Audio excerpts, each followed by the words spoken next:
Hi, welcome to Nomis Academy.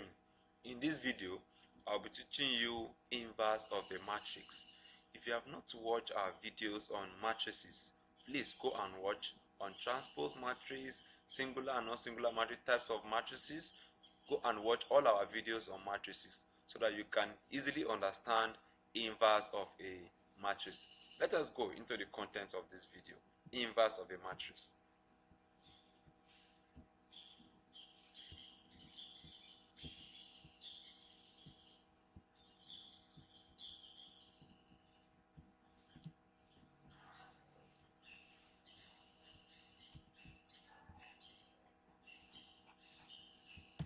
The inverse of a matrix A is written as A inverse. This is the symbol to indicate or to tell the inverse of a matrix A. So that is depending on the matrix that you are given. If you are given matrix B, then matrix B will be B inverse of matrix B will be like this. If you are given matrix C and you are asked to calculate the inverse, it will be represented like this, C inverse. So, and the inverse exists on two conditions. So we must mention that two conditions. What's the first condition that inverse of a matrix exists? Inverse of a matrix exists. Condition number one, if the matrix is square. If the matrix is square. So what do we mean by if the matrix is square? If you have not watched our video, go and watch. A matrix is square if the number of rows are equal to the number of columns.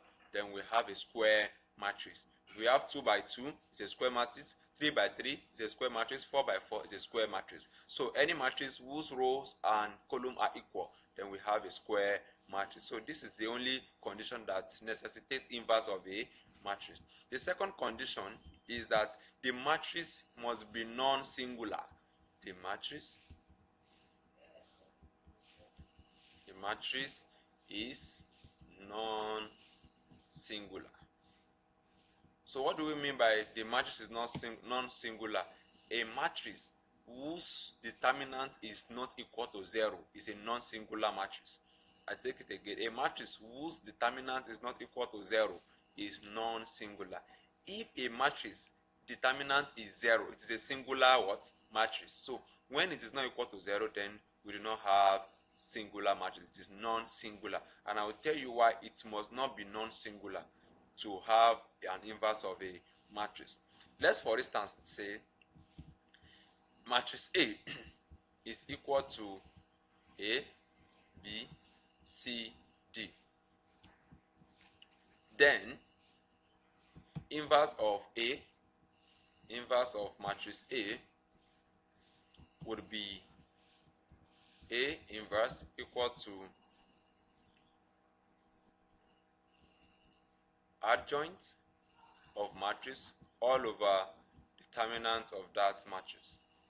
If you have not watched our videos on adjoint and determinant of matrix, please go and watch so that you can easily understand this. So when everything of A is done, the adjoint and the determinant, remember the adjoint is gotten from substituting or transposing rather the cofactor of a matrix, and the cofactor of a matrix is getting from a minor of a matrix. So once you get the minor of a matrix, you get the cofactor of that matrix and you transpose the row to be the column and the column to be the row, you have adjoint matrix. So that adjoint matrix now divided by the determinant, you have the inverse of that matrix. Therefore, this 2 by 2 matrix that we have as matrix A becomes D minus B minus C A. So how can this easily be done? Do I have to go through looking for the minor of a matrix, then the cofactor of that matrix, and then I begin to look for the adjoint of that matrix, then I calculate the determinant of that matrix? You don't have to do that at this point in time, but you need to understand that so that you will know what you are doing. So let's get into taking an example to see that we don't need to start solving from there to get the inverse of these matrices. So example number 1.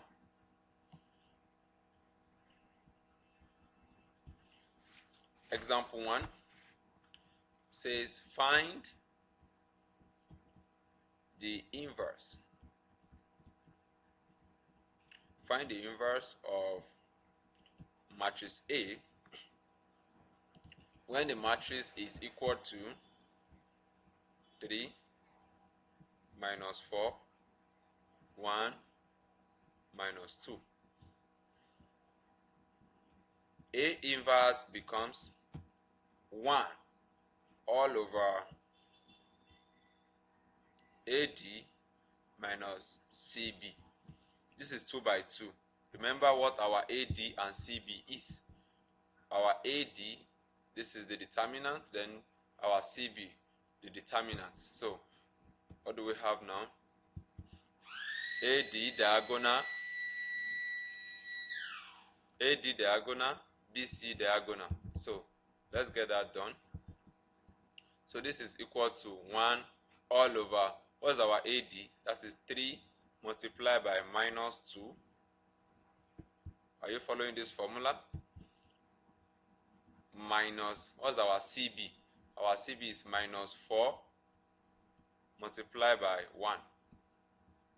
Minus 4 multiplied by 1. So what do we have?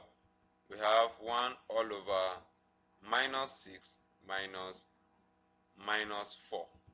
So that makes it to be 1 all over minus 6 plus 4. So minus 6 plus 4 gives us 1 all over minus 2. Minus 6 plus 4 gives us 1 over 2. So that is the determinant. Now, what will the adjunct give us? Remember that this is 1 all over determinant. Now, we just remove the adjunct from one side. Remember what the formula says, adjunct all over determinant. So we'll find the adjunct. So we just did 1 all over determinant. So let's find the adjunct. So the adjunct, quickly, we can just say that it becomes minus 2, 4, minus 1, 3. Please go and watch out to get these adjuncts. So if you